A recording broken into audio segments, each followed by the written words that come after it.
Good morning, good afternoon, or good evening, my fine friends. Welcome to episode 2 of the 11th season of the Tom Petty Project podcast. I'm your host, Kevin Brown.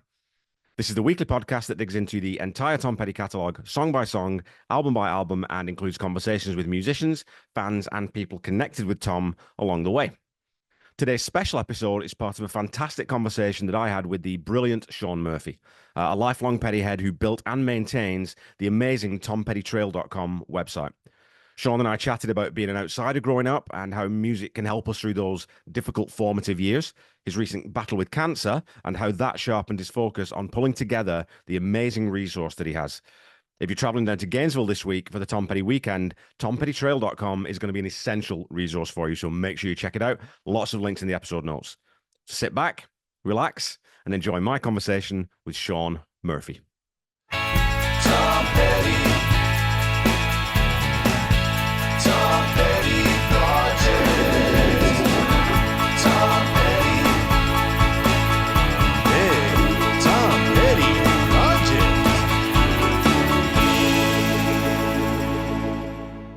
Okay, so give me a little bit of background on where you've moved around a lot based on reading your website. Where were you brought up, and what was your childhood like? What did your folks do? I've been everywhere, man, like Johnny Cash. And I moved around a lot as a kid, as an adult. It was always my dad and his career and just going from one job to a better job. And then in my adult life, the same kind of thing. I mean, I was born in Syracuse, New York, and I now live in Plattsburgh, New York. But in between that, I lived in, I don't know, 10 different U.S. states and multiple cities and so on. Yeah. I've lived in Plattsburgh, New York now longer than any other point in my life. So I guess that this is home, even though I consider my roots in New England. So whereabouts is Plattsburgh then? That's one of the places I've never heard of. Okay, well, it's an hour south of Montreal, Quebec. Okay. It's an hour east of Lake Placid, New York, where the 1932 and 1980 Winter Olympics were held. And it's an hour west of Burlington, Vermont. It sits on Lake Champlain. It's at the edge of the Adirondack Mountains. Oh man, that must be beautiful. It is beautiful, especially this time of year with the foliage. Yeah, yeah, yeah. Yeah. So what was music like growing up for you? Like, were your parents musical? What was your how did you get into music? Um, my mother wasn't, but my dad was. I can't say that's why I got into music. I am not a musician. I play a great air guitar. My wife bought me an acoustic guitar for a Christmas gift a few years ago, and I sit around and casually strum it and hope that I could play someday, but whatever. But my dad played in a rock and roll band back in the early 1950s called the Highlights, and they cut a couple 45s in Portland, Maine on a local label. It didn't get any radio play. It was just handed out to family and friends, and Right. I have a copy of that. And I recently digitized it and put it on YouTube and shared it with my dad, who shared it with all his old bandmates, and he was Oh, excited that cool. he listened to it online and stuff. But anyway, he played a trombone, and he was into music. So and I remember them playing music as a kid or whatever. But in terms of like when I really got into music, my first album that I bought, full album, was Elton John's Greatest Hits in 1974. But that's just because I wanted to, buy an album and learn about music or whatever. But in terms of like when I first really got hooked, that's where Tom Petty comes in. I mean, it was 1979. It was Damn the Torpedoes. I was 13 years old. I had the old, coming of age and, awkward goofiness. And when you're 13 years old, and for me, I was like the new kid because I moved around a lot, and I'm really tall and I had big hair, and everyone, so I stood out, and people would, make fun of me, bully me. And so when I saw Refugee, the video on the pre-MTV kind of thing, and and he's, walking down this dark alley, and he's looking at the camera, and he goes down into the basement of this building, and he's spinning around with guitar, and you can picture this in your head. Yeah. And in Refugee, and he's singing those lyrics, and I'm like, my God, what is this? And then I went out and bought the album, and then the song "Even the Losers" for this kid who's being bullied, that really spoke to me. And I remember taking my stereo speakers and putting them in the windows of my second floor bedroom in Maine, where I lived, and I'd blast it out to the neighborhood. And I was inside my room, and I was just like making a statement to the world or something, And so anyway, that's where I really got hooked on music. Yeah. That's so interesting, right? Because that relationship to music when you're because I was a sort of an outsider as a kid too. I got bullied at school, so you find solace in that. And so a song like Even the Losers, to have that as a kid and to see, like you said, this cool guy who, because Tom looks so cool in that video for Refugee. So to Yes. have him sort of saying that even the losers get lucky salmon and to relate to that, that's really important, I think. And I think we overstate or overlook that sometimes. And we think, well, it's just music. Well, no, that can get people through those times, I think. Correct. Correct. Yeah. And and then years later now, having read so much about Tom's growing up as a kid, particularly as a teenager, in his high school years, and his long hair, and how he was picked on, and the Harry Green song, and Yeah. how he was bullied, and I'm all of that stuff. And it's like, so now I have this other connection point with him. Yeah, so I just wanted to read because I love this paragraph on your site. It says Petty's music was with me for 5 decades of life, the good and the bad. It was there after being bullied to tears and then fighting back during multiple moves to multiple states, on an awkward first date, through a marriage and a divorce and another marriage, through the lives of my 3 wonderful children, and on 12 road trips to see the Heartbreakers and one Mudcrutch concert. And he said he's also seen a couple of Mike Campbell and the Dirty Knobs concerts. So I don't have that, right? I don't have that lifelong connection to Tom's music. So I'm always a little bit envious of people who sort of grew up with his music. So I wanted to ask you, this is because I just finished doing the Wildflowers season, covering that album. As you grow with Tom's music, how has that changed? Like when you look back on Even the Losers, as the way that you connect with that song changed at all? And when you sort of get to Wildflowers, you would have been right around the right age for Wildflowers when it came out. So how did that connect, and how has Tom's music sort of grown with you as you've grown older? Yeah, before I answer the question, you can add to the list upcoming. I do have tickets for the Life is a Carnival Last Waltz show with Mike Campbell and Ben Wow, Montench in Boston. And then in February, I just bought for the Ben Montench residency in New York City, New York City. So yeah, so no, cool. yeah, it's so cool. And you think that I've seen them a lot, but on Tom Petty Nation, there's people that have seen, so many more shows, and I'm envious of them. But anyway, to answer your question, I mean, I look back on the Damn the Torpedoes album as being, in my mind, their best album because it's nostalgic for me. But in terms of what I think is truly their best album, looking back, it's probably Wildflowers, although I think later in their career that they became musically better, their stuff in their 2000s. But in terms of like how Tom's music has been with me, I mean, as you read in that passage on my site, I mean, it's through the arc of life, from that 13-year-old bullied kid up to this, 58-year-old retired man. And in the interest of disclosure, I had retired back in January after teaching college as a journalism professor for 32 years. And a month into my retirement, I was diagnosed with cancer, and which really scrambled my brains. I mean, I was quite frightened, and this Tom Petty Trail project has helped me through that. I mean, the music helped me through life, but it's helped me now with my own cancer. And just as a side note, there was a book chapter I wrote that I don't think you know about, but it was Crystal Sands, who's a member of Tom Petty Nation, she had edited a collection of essays that was published in 2019 called Tom Petty Essays on the Life and Work. And I had written a chapter that I titled Peace and Petty, Music's Healing Power. And it was an 8,000 word piece for which I interviewed a couple dozen Tom Petty fans who had used music in their life to get over their grief, and in particular Tom Petty's music. And so I in those interviews, I talked to with some contact with people who had been through a divorce and drug addiction and loss of a loved one and so on and so on, all these traumatic things, and how his music helped them through life. And it really touched me. The broader thing was about music therapy.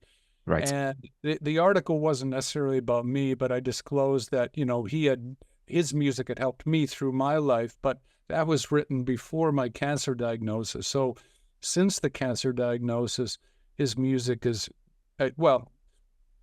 after his death, it certainly helped me. And then through this cancer diagnosis helped me. I created a playlist through this that I listened to. I had probably about 20 songs that were on this playlist that I helped to get me through that. Networking with Tom Petty Nation helped. I did my Fuck Cancer post on Tom Petty Nation the day before my surgery. I had 600 reactions. I had 200 comments. Many people who had had cancer, who were going through cancer, got a really heartfelt message from Dana Petty. We had a little bit of an exchange.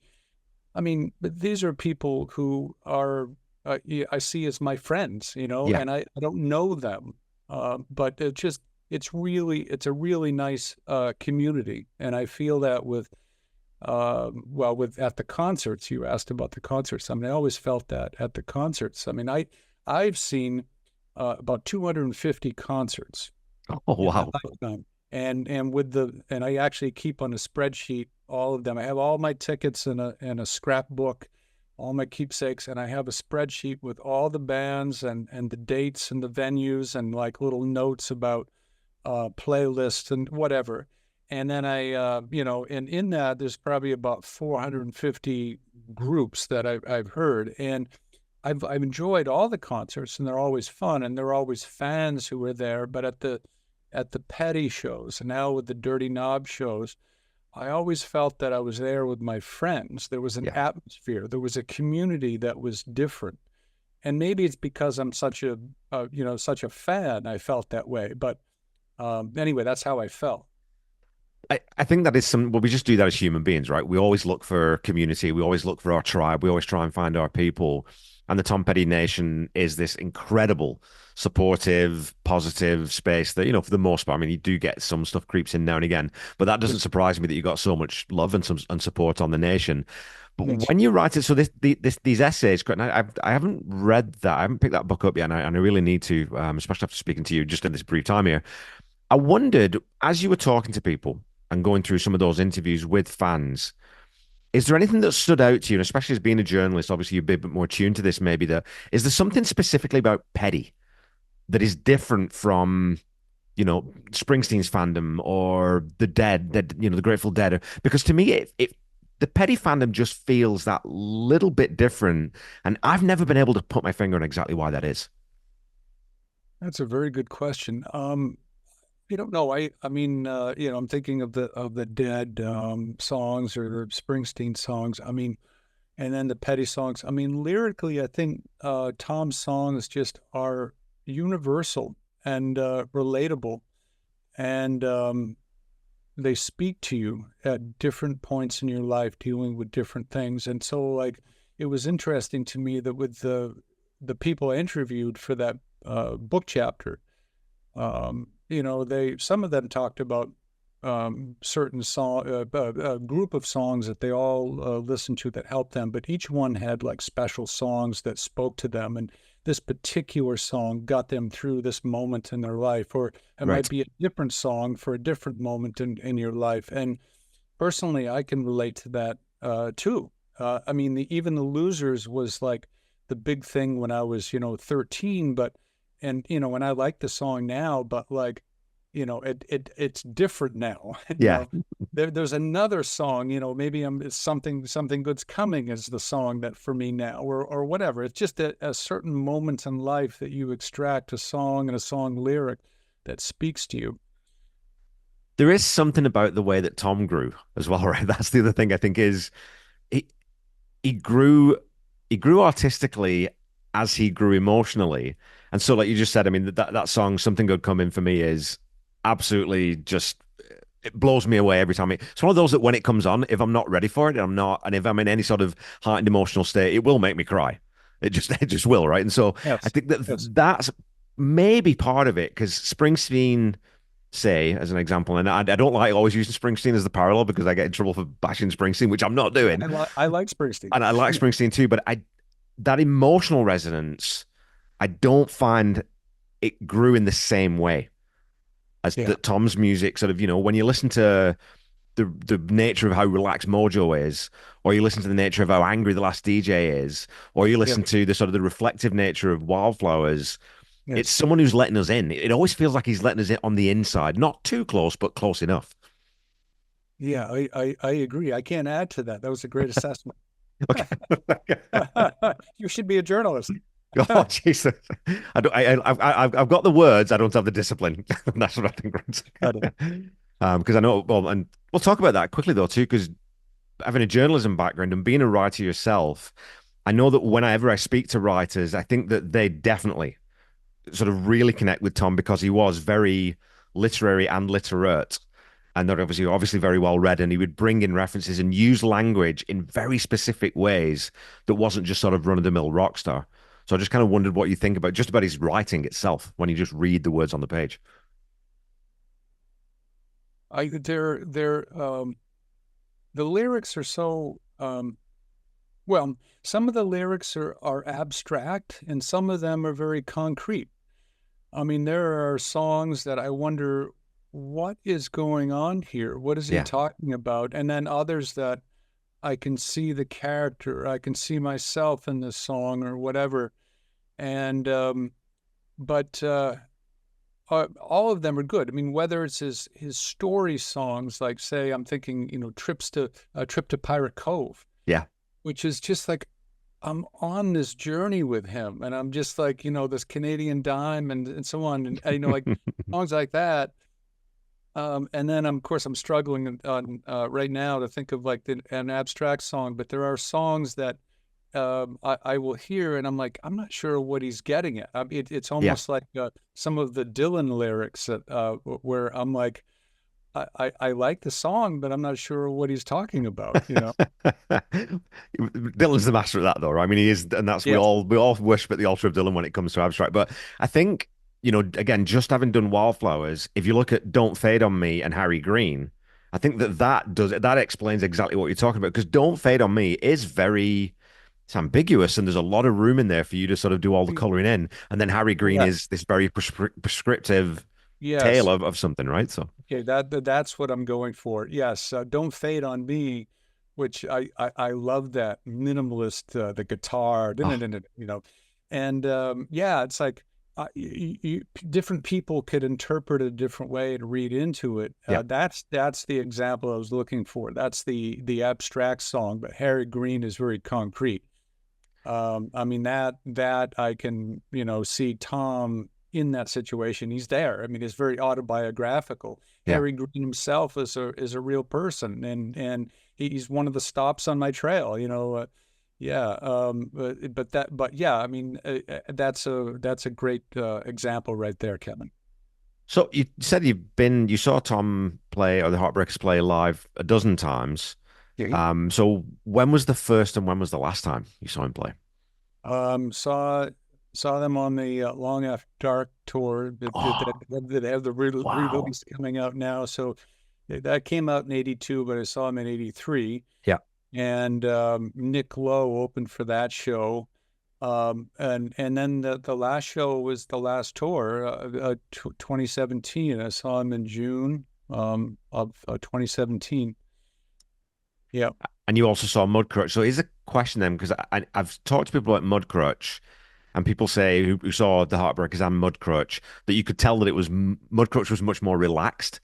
And he said the vibe was more relaxed and Tom was more relaxed, and it was just this more sort of loose, easygoing kind of thing. But from 83 to 2017, was there anything that changed in the way that Tom sort of performed, the way the band was on stage? Did it look or feel much different? Apart from the age, obviously. So Yeah, well, I mean, look or feel. I mean, I remember in my head, and I've seen, video clips since then. But, back in '83, I mean, I remember him, jumping up and kicking his legs up and, doing the kind of Pete Townsend the stuff on stage. And then later years, he didn't do that, and understandably so, with his hip issues and knee yeah, issues and age, and I get that. So other than the physical part, I mean, I think that later years, as I mentioned, the Heartbreakers just became a better band musically, yeah, and I think that they've said this in interviews, if I recall correctly. But so they would, I think they probably sounded better, and they would drag certain songs out a little bit more jamming, yeah, a little bit more free form. With the Mudcrutch show, I got that sense. I mean, you say that it was like more relaxed. I'm not sure that like a Heartbreaker show was ever stiff, right. uh, but Mudcrutch was definitely more laid back. I mean, of course, there's smaller venues, and also the songs aren't the hits. I mean, Yeah, Mudcrutch, we love them, and but most people have no clue who Mudcrutch is. I go out with a Mudcrutch T-shirt or Mudcrutch hat, and people look at me oddly, unless I'm in like Gainesville or they're amongst Petty fans or whatever.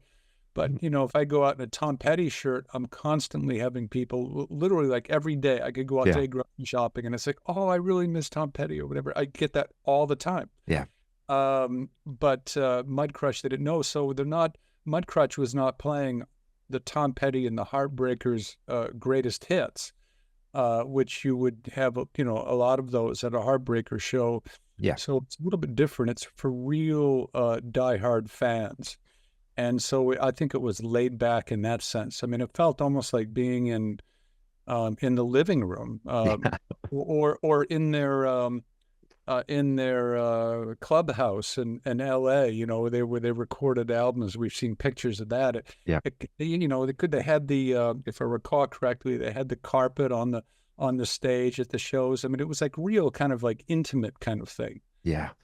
Yeah. There's it always speaks to me to I mean, I use the word professionalism not in a sort of a clinical way, but the band, all of them, Benmont, Mike, all of them, Steve Ferroni, they all, you get that sense that they want to keep getting better.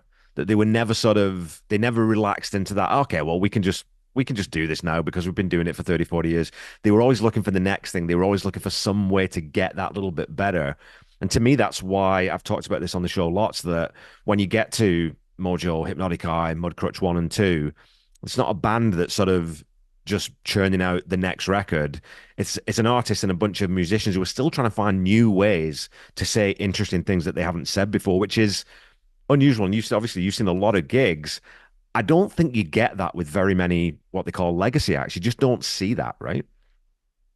Yeah, no, I think you're right. I mean, the Heartbreakers, I mean, lyrically and musically just got better over time. And Tom always talked a lot about the songs, and he always talked about well, he called it the record, but it was the album. It was a whole cohesive Yeah, thing. I mean, yes, in concert, they're extracting the hits, and then, but he said once that, I don't really want to be a jukebox, so I liked it at the shows when they played the deeper cuts and the yeah, lesser known songs. And yeah, I mean, I think that they were more into crafting their songs and putting them on the album. I mean, and I think it shows with all these B-sides, these throw-off songs, the stuff that didn't make it onto albums that have come out in various stages with the playback box set or the subsequent Petty Estate box sets or Yeah. re-releases of records and stuff. There's songs that we hadn't previously heard. I mean, Harry Green is an example. Harry Green's a great song, and I mean that could have been on an album. Some of the throw-offs for the Mojo album were are just phenomenal, and and that just goes to show you they weren't out just to like have the 10 songs and put out a record. I mean, they had 15 songs that made it on the record. That's all, or CD. That's all they had room for. But they had 20 or 25 songs that they had made, and Yeah. and they're like, we're not going to just throw something out. We're artists, and we're going to create something, and we want to be proud of it. Even in the live anthology, I had read that they had the band together and deciding what to put out, and then the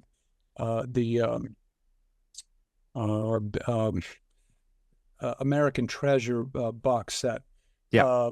You had Mike and Benmont, and but they always thought about not just throwing a bunch of stuff on there, but what sounded best. I mean, how many versions of Refugee did they listen to find that one, and then Yeah. where you're going to place it on the record in a sequence or whatever. I mean, they're crafting something. It's that attention to detail, right? And this is a really great segue into let's talk about Tom Petty Trail, your website, because I noticed as I was looking through, it's one of those. There's some nice little Easter eggs on there for us hardcore fans, right? And so each sort of the trail stops pages, you've got it's broken down into childhood years, University of Florida early years, later years, but they're all subtitled. So the childhood years is the big jangle, which is obviously the reference back to playback. So there's Yeah, those nice little linkages and back there. Again, for a fan, you think, that's cool. I know what he's doing there. And that's for the also, die hard, the yeah, nerdy yeah, Petty fans. Yeah, hand up, hand up. And again, Lyrical Threads, Volume 1 and Volume 3. So we yeah, don't have yes, Volume 2. All there that you go. stuff is just perfect, right? So, On to the Wilburys. okay, so let's talk about the website. So tompettytrail.com sort of catalogs and documents and archives for us fans all the significant landmarks, places throughout Tom's life, not just sort of in Gainesville, but not just through his childhood and not just through much of years. So talk to me about how did you have the germ of the idea? Why did you want to put a lot of effort into this sort of this research and this catalog? Yeah.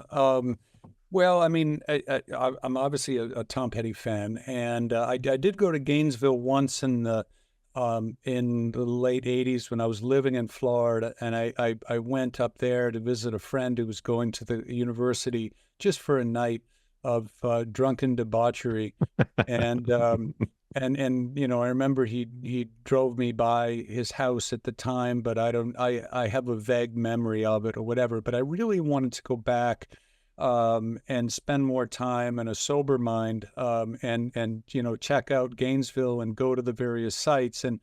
But I didn't really have time until I retired, and so in January, before my cancer diagnosis, I made a trip there, and then I went back in March after the cancer diagnosis, but before the surgery. So in advance of both trips, I did a lot of legwork. I mean, I've read all the books on the website. I have a further reading section of like kind of my library, but there are many other articles and documentaries and things that, and then just networking with people.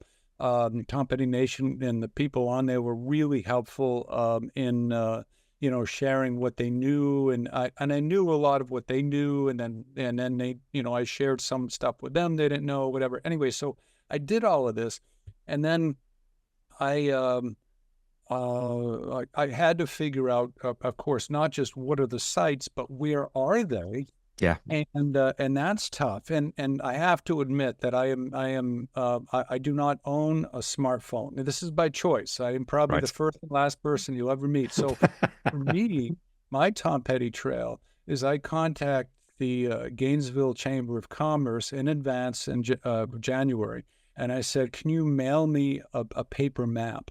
And they did, and I used that paper map to create my Tom Petty trail. I mean, this expands out into this big map. Yeah. And so I went to Gainesville in my rental car, I'm driving around town, and I'm like, okay, so I go north on this street, and I go, and I'm mapping on this. I mean, someone had a phone. I get that. It would be much easier. It would tell you turn right, turn left, or whatever. So my Tom Petty trail was real hard. And then anyway, so I did all of that, and and then after the March trip, I was ready just to type everything up and then just put it on Tom Petty Tom Petty Nation rather, and just say, hey everyone, in case you go to Gainesville, here you go.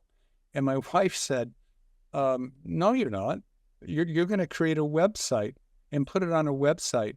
And I said, but I don't know anything about websites. I've never designed a website. I detest technology. This is why I don't have a smartphone, and it frightens me. And she said, but if you just put it out there and you share it with everyone, that's like one post to 80,000 people, a closed group, and not everyone has access to it. And there are other people who would like to know about that. And I'm like, well, that makes sense. So I'm like, okay, I'm retired. So, and also, so it ties in with the cancer. So I needed something non-cancerous to think about. And so I channeled all of my energies. And once I got the cancer diagnosis, I kicked into high gear. I mean, I found myself sitting on my butt for 8 hours a day, some days, or others like 2 or 3 or 4 hours working on this. Yeah. And creating the site. And then over time, maintaining it with a correction or additional details that I learn about, or adding things in. I'm up to 104 stops right now. Yeah. But anyway, so I created the website, and I have it out there for the world to see. And the response has been fantastic. I mean, you emailed me and said it's a wonderful site, which I appreciate. But I've had literally hundreds of people who have posted on Tom Petty Nation, which you've probably seen, and other sites where I've promoted this, and have complimented me, saying this is such a great resource and this is so helpful. So I have to give my wife credit. She had a good idea, and I'm just now learning how to promote it outside of Tom Petty Nation, and so I'm learning social media, and I keep asking my 19-year-old daughter, explain a hashtag to me again, and stuff like that, And I'm not sure I still quite understand it, but at any rate, the responses have been great, and people have have posted I'm in Gainesville right now and I'm using this, or I'm going there next week or next month and I'm going to use it, or I didn't know about this, and people have reached out to me. So Keith Harbin, who was Tom's best friend from the neighborhood as a kid, he emailed me and said, gee, this is a really great site. I'm glad you're doing it. And I'm probably the person you'd like to talk to. And, if you're ever in town, I'd love to give you a tour. Well, of course, I'm eager to take him up on that offer, and I might do that. And I'm down visiting my snowbird parents in December, and I hope that I can meet up with Keith then. But I did talk to him on the phone for a couple hours a few weeks back, and he's just a real nice guy and really helpful, and had a lot of stories to tell about Tom, his adventure buddy, as he called him. And much of it I knew about, but it was great to have that affirmation that my research was spot on. But he added in some details of things I didn't know about, which I've added to the site. He's suggested different sites like Boy Scout camps they've been to, or whatever other things that I've added into the site. And I plan to be in touch with him again and get some more information. And then Jeff Goldstein, who directs the Gainesville Music History Foundation, if the name's right, but he was the one that put together this past weekend the historical marker unveiling in Tom Petty Park, and he's on the video introducing everyone. And he had reached out saying it was a great site, and and that he had produced all these mudcrut shows, and I have all these breadcrumbs that you call them, or trail stops dealing with mudcrut shows. He goes, I'm the one that produced them all. And I said, oh, then you're the one I'd like to talk to. So Yeah. once the Tom Petty weekend is behind him, the rescheduled weekend, because he's involved with that, Yeah. I'm going to be in touch with him. So in other words, my journalism is kicking in, which helps balance out the website techie part of things. Yeah. So anyway, it's a labor of love, for which I'm volunteering. I'm being paid nothing. It's Yeah. it's a giving back to my friends and family, Tom Petty family. Well, and I think that you just hit on something there, though, too, that as a resource, as a website, this isn't just a list of locations. It's not just like, oh, this is where the mural is. This is where, the park is. This is where Tom's old house is, which is, I've found those sites before as I've been digging around. But because you have this background, there's, when I go to the Thelma A. Bolton Center, and we get this community recreation center was once the site of teen time dances and concerts, and so there's lots of detail in there that you can just read this site narratively as a companion to what you already know about Tom's life. And there's lots on here that I didn't know, that doesn't show up in, Warren Zanes' book, doesn't show up obviously in Paul Zollo's book. So I think that even just to sit down and read this site as sort of as a print works as well as it being a resource. It's interesting that you say that, because I do think that someone who can't make it to Gainesville for whatever reason, but just wants to learn more about Tom's life could benefit from that. And as you note, I had to learn Google Maps, and I pinpointed all these, so you can see on Google Maps these 104 stops and so on. And then I have the address and the Google Maps stop and my entry, and I have a description. In some cases, I have here's an article that you can read online that gives you additional information. When you get into the lyrical things, like here's the song you can listen to, or here's a video you can watch, or whatever. So there's some add-ins to make it enriching. And I mean, I don't think I'll ever get to that point, but the thought crossed my head that this is something similar to like when I've gone into museums and they give you the headphones and you walk around and they interpret the exhibit. That's kind of like the equivalent of that. If someone someone has a smartphone, or I don't know, prints it out and uses a map, they could navigate around Gainesville and Greater Florida and go to these places and read these entries. Someone could be at the Thelma A. Bolton Center and be reading this and clicking this article and saying, because if you just, as I did, if you just drive by, as I find it, to see it, it's a nondescript building that has since deserted the city of Gainesville. There's articles I've read that they're looking to get the money to refurbish it or whatever, but at last check, it was still closed.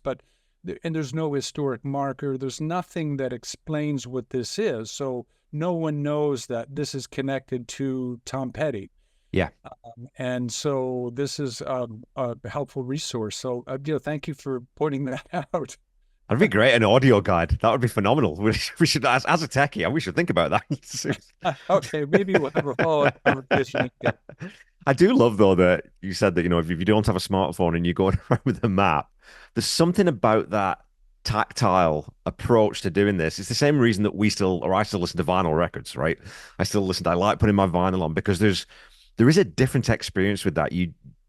It's more immersive, maybe, than if you're just going to look things up on a cell phone. If you're actually using a map and driving around and directing yourself, I also think that maybe maybe it plants it in your memory better. So I think that I'm sure that your memory of doing the research for this is very, it's there. It's like this movie that plays out in your head anytime you need to access it. That's so true. I mean, case in point. So when I'm in the car with someone who has a smartphone and they're navigating someplace, and it's it's saying like turn here or whatever, and then you have a conversation with that person and say, now how do you get here? And they're like, I don't know, I've got to use my phone. Yes. For me, when I went to Gainesville and out into the other areas of the state and trying to find these locations, I had a whole series of maps. This is just my Gainesville map. I have other maps. Yeah. And So I know Gainesville in my head geographically like the back of my hand. I had never Right. never really been there until January. And now I can say, oh, I can place, where the Glen Springs pool is. That's Yeah. here in relation to this other place or whatever. And, so I know the regions of town. I know, I can see it in my head. And yeah, so, and well, the Google map, if you look at it as a whole, allows you to see where things are in relation to one another. So Yeah. I guess that's kind of the modern equivalent. I wanted to ask about the Glen Springs pool Yeah, because that's the one that the photo on the website, you got in. So you did get in and get access to that. I did. It's such a, it's such a cool spot that I wonder why they haven't maintained that because that would be such a great community resource. I know it's kind of old fashioned, but you wonder why it's been just sort of left to go to a little bit of ruin in a way. Well, I mean, the reason that it closed down back, and I think it was in the 70s or something, is that chlorine from that was spilling off into an adjacent stream. So it was an Oh, okay. environmental concern. Um, but yeah, when I got that tour, and I have just that one picture on the stop, but if you go to my photo dump, I don't call it that, I call it whatever photo gallery, but I just sharing a bunch of other photos that I took, and then some old photos of Glen Springs Pool, which of course the Lyric in Dreamville. I wanted to see it, and so it's now um, a fraternal organization, and so Right. I had contacted them. Oh, actually, on my first trip in January, I went there thinking I could see something, and the nearest I could get is because it's behind this building that they have. It's on their property now, and there was like a little narrow slat in a fence or something, and Yeah. I couldn't see anything. And so, in advance of my March trip, I had been in touch with them, and they were gracious enough to let me in and share what they knew, and then walk me out back and tour it. I mean, it's not open to the public, so I hesitated on putting that out there, but they were willing to put that out there, and people can see what it is. I mean, there's not a lot to see now because it's all kind of dirty water Yeah.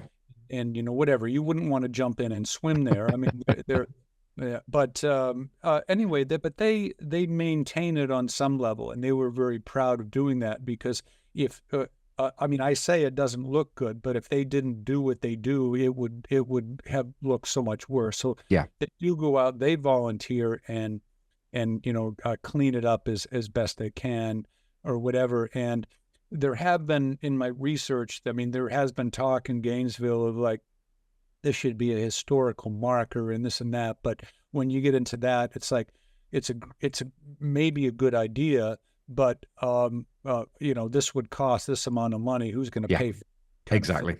So right now it sits there as a memory. So when you contacted them, because I was curious about this too, and I'm assuming you've probably contacted other people in Gainesville Chamber of Commerce and these kind of, are people super receptive when you say, "Oh, I'm doing this thing. It's about Tom Petty." When you bring Tom's name up in Gainesville, do you still get that sense that he is still Gainesville's son, and that people, new generations are there? Are people still? Is it still Tom Petty's home? Is that still the sense you get? Uh, yeah, I mean, okay, here's a case in point. So on my first trip in January, I went to the First Magnitude Brewery. I'm also a beer guy. I like really good beer, and I do beer ratings for fun and Cool. another side project. And so anyway, I went to the First Magnitude and got my sample of beer, which they serve with a Florida license plate with little cutouts where the Nice. glasses go. It's kind of cool. And and I sat down and I'm there with my wife and she pointed out that on the wall they had a like a poster for one of his beers. It was learning to rye instead of learn to fly, right? And Nice. it wasn't on tap then, but it's part of their rotation. So it's like a Yeah. tribute thing. And there's a whole bunch of other tribute things in the city of Gainesville, which are on the site. But anyway, at this bar, I wanted to get a picture of this poster, but there was a narrow stand-up table that was kind of perpendicular to it, and I wanted to get a picture, but there were like people on Yeah. both sides, and they're having a beer and chatting, and I went up and I hate to interrupt people, and I said, "Oh, I'm very sorry here. Can I just take a picture of this sign, Yeah. And I explained I was working on a website, and what's your website? And I mentioned Tom Petty, and they said, "Oh, and at that table was a retired principal at the Sidney Lanier Elementary School, and then other teachers at that school. I think there was a teacher at the middle school that he went to, but they all knew Tom Petty's music, and Yeah. some they'd started talking about going to Dubs back in the day, and this and that, and I took a picture of this group, which I think I have on my photo gallery. It's in there somewhere, but very nice people. And Yeah. then, and that's just like one example. It's like wherever you go. I mean, sure, there are people, maybe a younger generation or whatever. Not everyone knows Tom Petty, but Of course. in Gainesville, there are many, many more people than know Tom Petty, and you run into it all the time. That's awesome. Well, it's great to Yeah. hear that you're a beer guy because I quit drinking in January, not for any big reasons. I just decided I didn't want to drink anymore. But I was a big craft beer nerd, and I actually do artwork and design for a local craft brewery. So it's got to be craft, and so that's one thing I was like, man, I gave up a time to give up drinking because I was going to be going to Gainesville. But that's a great love Well, it. I love it. And I love a pun. I do love a good beer name pun. So it's not a bad thing to cut down or eliminate drinking, and I've certainly had to cut down since my cancer yeah. diagnosis, which is, of course, a good thing all around. Yeah. Okay, so I did ask you about what are some of the more obscure locations that you sort of dug into that people might not know about? Well, I mean, as I noted, right now there are 104 sites, and Yeah. over time we'll grow that. So I'm not going to go through all that, but I did jot down a couple dozen that I can quickly reel off if that's okay. Yeah, absolutely. Right. So, I mean, there are just like Tom always said that just because it's a greatest hit doesn't mean it's our best song, and Yeah. so I guess I could use that for the website. Just because something is a greatest hit doesn't mean it's the best place to go to, right? So there are Yeah. the greatest hits, like the childhood home, the Sidney Lanier mural that everyone, the Tom Petty Park sign with the Damn the Torpedoes cover. Everyone poses there. I do. That's on my site when I introduce myself and my Yeah. story. But I have on there the baby home. So everyone knows the childhood home, but that childhood home, they didn't move there until 1952. And so before that, there's the baby home. Yeah. And so I went to the baby home and I took a picture. I have the hospital where Tom was born was raised, but there's a historic plaque that's there. And, coming up in advance of his birthday, 74 years ago, he was born, at the spot that's there. Yeah. The Howard Bishop, he called it junior high, but they brand it now as a middle school. But the Howard Bishop School, he and his friend Keith Harbin planted grass on the front lawn. The school had been built in 62, and Keith talked about how they were drawn in. It was like a friend of his was the school principal, and somehow they were hired Right. to plant grass or something like that. So he and Tom planted grass there. That was where the Sundowners played their first concert, where he was trying to impress his crush, Cindy Crawford, not the actress. And, so that's on there. The Tom Petty Park, Damn the Torpedo sign is there, but there's also the branded tennis court with another sign. There's the ball field benches. There's the Tom Petty Dog Park, and now there's the historical marker. That's all in this park where they played sports, and I'm imagining drank a beer and maybe took a hit or two in their later years. I don't know that for sure, but anyways. It's right near his home. I mean, if you go to his house in the park, they're very close walking distance, which is why they were always there. And Keith talked about that quite a bit with me. But there's the the Glen Springs pool, which we talked about. There's places where he brought us dates like Devil's Mill Hopper, which he talks about in that Southern Accents documentary. There's the Lake Alice, where he accidentally backed his mother's car into the lake, which I learned from Keith. He was out with Keith that night, and Tom ditched Keith to take this girl down there to go parking, Right. and he somehow accidentally backed this car into the lake, and it had to be, which is, has alligators in it. And Keith, the dance has ended, and he's like, I need a ride home. Like, what's going on here? And anyway, so Mrs. Petty showed up with the other family car. The car that was in the lake had to be towed out. And anyway, Keith was talking. That's on my site. The Moose Club, where the Sundowners won the Battle of the Bands, and in my mind, kind of launched Tom Petty's musical career in that they won this Battle of the Bands, and they won a contract to play every Friday night through the summer, for which they'd be paid $100 a gig. And by the end of the summer, he had saved up a couple $100 that he invested in an amp for the Sundowners, the first band. And that's really cool. Lipham's Music Store, where Tom worked in 1967, where Don Felder, later of the Eagles, taught him to play some songs on the piano, where he met Benmont Tench, where Stan Lynch brought his drum kit, where a slew of musicians went. It was like the place to go. It's no longer there, but you can go to the building where it was located. It's also where Keith Harbin told me, and I love the story, where when Tom came back from Ocala, where he had met Elvis, which is another site on there, but when he came back, and Tom was eager to say, I met Elvis, and Keith was eager to hear about that, and that's when this negotiation to switch Keith Harbin's sister's F-45s of Elvis for Tom's Slingshot took place. It was a big thing, but Keith said that they would ride, and I mapped it. It's about 1 mile one way, and Keith would pedal his bike. Tom would sit on the handlebars, and they would go down to Lipham's so that Tom could buy 45s of Elvis, and then pedal back home. So anyway, this Lipham's Music is on there, and that's kind of a cool thing. Yeah. This Mudcrutch Farm, or where Mudcrutch Farm was located. I have the park where the Mudcrutch farewell concert was held, that was used to raise money so that they could pay to get out west. Yeah. That's on there.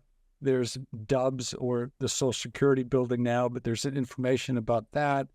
Other locations where Mudcrutch played, and where Road Turkey played with Stan Lynch, where RGF with Ron Blair all played, sometimes together, separately, but I have a bunch of those sites. Cemeteries, so Tom's parents, Benmont's parents, grandparents, great-grandparents, and I think it might go back a generation before that, the Tench family. They're very entrenched in Gainesville, including the Tench building downtown. The Tench house is on there. We're in the living room. At age 6, where Benmont first took piano lessons, and we're age 20, Benmont was part of Mudcrutch, and they cut 8 songs for a demo to try to move on to, fame, fortune. What else? Tribute places. So there's the First Magnitude that I talked about, but there's another brewery in town that has a tribute beer. I can't remember. That's Swamp Head, I think it was called. There's a place that has a Tom Petty inspired sandwich. There's a bar that has a Tom Petty inspired cocktail, and there's an apartment complex that has a Tom Petty inspired floor plans. I kid you not, and it's in there. It's called the Earl. Okay. Yep. And then there's a bunch of Florida locations that are lyrically connected, like Lillian's Music Store. And by the way, as a side note, Keith talked about going in with Tom because Tom's mother was working. Keith's mother went in when Tom bought those black diamond strings, which Keith said were hanging on the left side of the wall. I remember it. We bought those and whatever.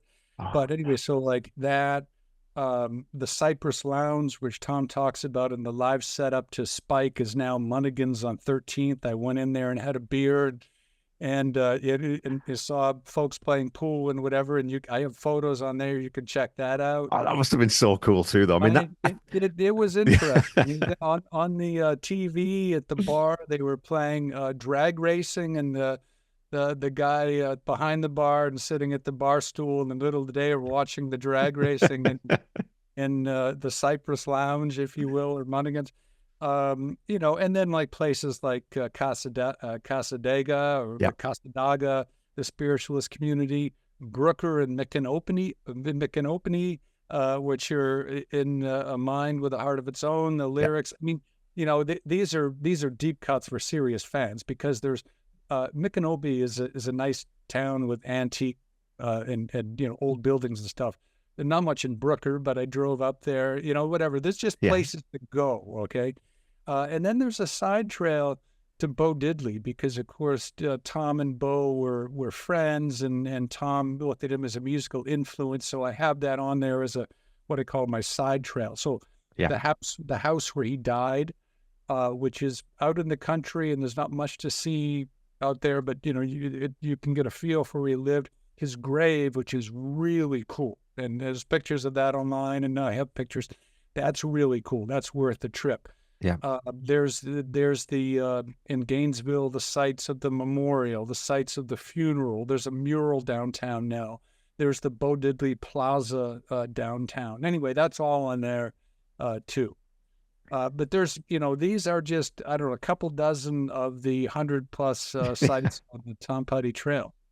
And I will say to people too, because there's always the people don't like promoting their own work. This is all fleshed out. Like I said, I mean, you can go and read about all this stuff. It's not just, oh, here's a photo, here's a link. You get either some thoughts or you get extra background, or this site is unbelievably well researched. Like I know that, but obviously you've got a journalism background, but still not all journalists are great researchers. And I think that sort of really comes through. Like I said, I think that You'll people, I think that going into the bar where Spike was basically set. I mean, that to me is that's one of the things you want to see. Tom Petty Park, of course you're going to go, but that's where I want to go, because I want to go see if I still get the same vibe from it. Well, okay, well, like I said, with cancer, I've had to cut down on my drinking, but and I'm not a drinker in the middle of the day, okay, but Yeah. I needed to have that experience where Tom tells that whole story, where Yeah. he's saying there with Mike, and we're in there, and there's all, and you could see outside with the lights or whatever. So I sat in there, and they had the doors open, and I'm looking outside with the light. Yeah. And we get, and the whole thing, you got the jukebox, the digital jukebox now, and so on. And I had to do that. And of course I had to have a beer in the middle of the day. Mercifully, they had something that was drinkable, a craft beer, in fact, Yeah. which I was surprised by. But anyway, it's certainly a neighborhood bar, let's say, or whatever. I don't. Yeah. Anyway, it's the site is a labor of love, and yes, I'm a journalist, and yes, I did my research, but because I'm a Tom Petty fan, I was really I went deep and wide, and there's a lot of information, but there's information for the petty heads, the real diehards like us, but a casual fan could get something out of it. I mean, they don't have to go to all these places, and they don't have to read every detail, read every article or whatever on my site, but it's a resource for them. Absolutely. And then there'll be links in the episode notes. We'll do all that kind of stuff, and we'll do lots of promotion on this. So definitely go check that out. Because, like I said, I mean, if you're going down to Gainesville, because this episode will be coming out the week before the Tom Petty weekend, make sure this is your Bible. This is what you need in your back pocket, on your cell phone, or print it off if you want to and use a real map. Maybe go the direct route. That would be so cool. But yeah, so what's the domain? Like, how do people get there? And do you have social media? Can they find you on social media? um, oh, now you're going to ask me about hashtags and stuff. So it's Tom Petty, TomPettyTrail.com. It is is where that. people find it. That's the URL. That's the web address, right? TomPettyTrail.com, all one word. And yes, I do have a Facebook and an Instagram account, which I'm just learning now to post stuff on there. But it's at the bottom of the website. I have those links, and you can go and do whatever you need to do to sign up. And I periodically post, but I mean, I have to be honest. I mean, it's primarily the website, right? I'm teasing the website, and Yeah. that is the resource. I mean, if someone were just to look at the Facebook or Instagram post, they'd find it very ineffective. I'm just teasing for people to go there, just like I'm teasing on Tom Petty Nation and a few other Tom Petty related sites to go to the website, because that is the album. It's not the hit; it's the whole album. You need to have Yeah. the album. Well, and you are officially a Tom Petty scholar because John Scott says so, right? So Yes, you saw that on you got the my blessing screen. from the Pope. So Yes.